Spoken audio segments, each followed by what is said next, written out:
Hello folks, just wanted to share with y'all some things that I got wrong about hydroponic gardening. One of the main things that I got wrong is thinking about not thinking about maintenance. About each month, you really kind of need to clean out your systems. You need to keep them clean. They need to be maintained, because if not, you're going to get a whole bunch of algae, gunk, whatever. Or you know what, something may have gone wrong and the pumps aren't working. So I lost a couple systems over here because, well, I didn't even check to see if the pumps were actually working or if they were even up or even plugged in. I didn't even check to see if they were plugged in. So maintenance is number one, right? So when you start to build your own systems and you want to grow stuff, it's pretty important that you think about that first. How are you going to keep it clean? How are you going to maintain it? And put that in mind first. It's almost like a car, right? They're built to, sometimes now they're just kind of built to function and work, but maintaining is ridiculous.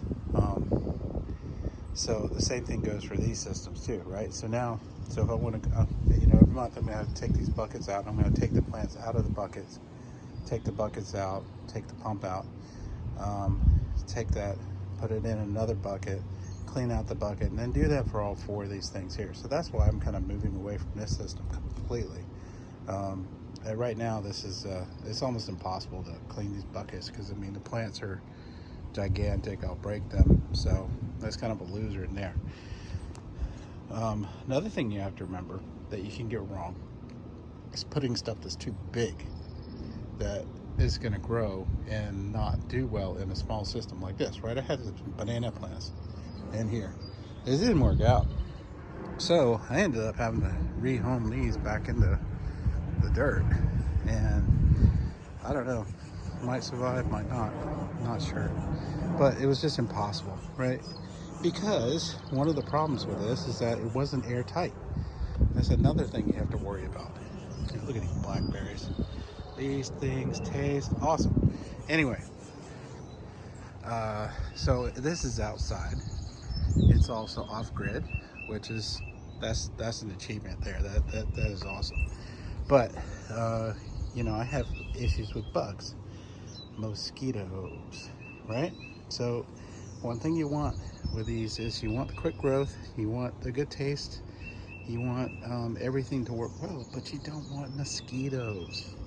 So if these things are not sealed up properly and these are outside, it's going to be a magnet for mosquitoes, and they will just explode, and it just turns your garden into a miserable experience. So make sure it's watertight, make sure it's airtight, make sure that bugs can't get in there. That's the big thing about going outside with this stuff. But I will show you the one thing I did get right with this off-grid stuff. I love this. It's a little messy in here, sorry. I will clean up one day. So this cool little off-grid system, which has a light, it pulls in solar, and you can see it's just super bright, super hot.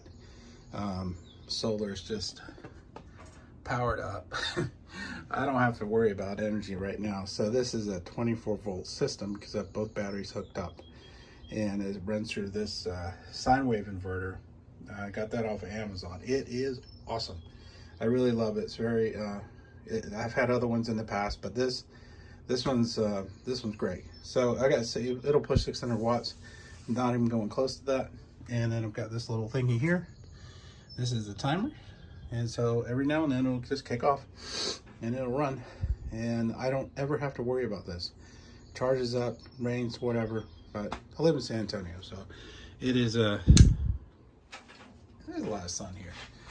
So let me show you a system I did get right, and because I thought about maintenance before I even started doing anything. So what I got right, I got this system right. And the main reason I got this system right is I thought about maintenance before I even started this thing. I thought about this for a very long time before I even cut a single piece of wood. So, thinking about it, you need to clean it out. You need to be able to maintain the system. You need to be able to check to see if the components are working. So I kind of made a decision to have these little doors on the front. So this gives me access to the inside, to the pump, and be able to clean it, right? So I can use a simple sponge to go and clean it and work it out. So granted, I get a little leakage, so it's just now kicking off. So you'll see it leaks a little bit. But I just have a drip into here, and it goes down there, and it goes back into the system. So, yeah, so you'll see a little drippage. That's fine. You know, it's not perfect, it's DIY. You know, this is not an art piece at the Louvre. So, anyway, so mosquitoes, right? Remember I was talking about that? They can still be a problem in here. So, we've got some mosquito netting that I've just kind of watered up, put in here to make sure that the water can go through, but mosquitoes can't.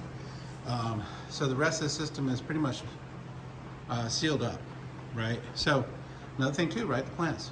Make sure that you have these things where they're sealed up as well. So every avenue that you have for a mosquito, they will take it and they'll just find it. Same thing with gnats. Gnats is another problem that you might have, especially with water garden systems, is that gnats will, you know, they love to lay their little eggs in these rock wool things that I use. So they'll put them in here and they turn into these nasty little worms that end up eating just about like the entire plant. They go for the roots, and so you'll be like, oh, I got these great seedlings, and all of a sudden they just like tip over. And well, guess what? You probably got a gnat problem, and they're in there eating it up. So yeah, so this is simple, right? I mean, this system really simple, really good. I love it. The only like major costs associated with it, I mean, obviously the materials. I'm just using a wire rack. I'm using a bucket thing. There's a $30 pump in there that comes up. The main cost, of course, is, you know, really the net pots and the rock wool.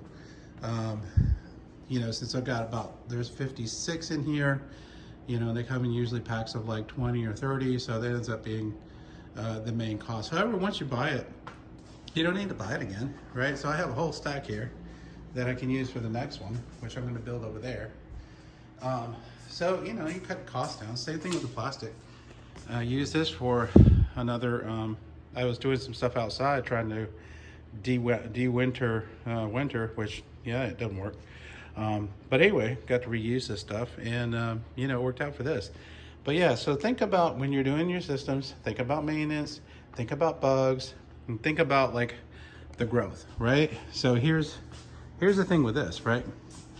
I kind of knew in advance that these are spaced pretty tightly together.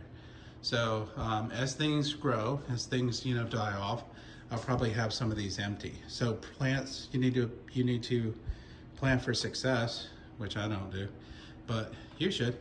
And plan for, you know, the plant's going to grow, they're going to need space, they're going to get up on each other. But this is just a mustard green wall that we just sit here and eat on every single day.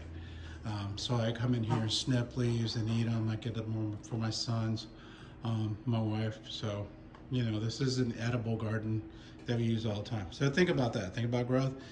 Think about bugs, mosquitoes. Think about maintenance. Number one thing, because you'll end up getting so tired of having to deal with it that you won't do it, and then the plants are going to suffer. They'll get gross, and you know, the whole system end up in the trash. So anyway, appreciate y'all watching. Take care, and I'll see y'all later.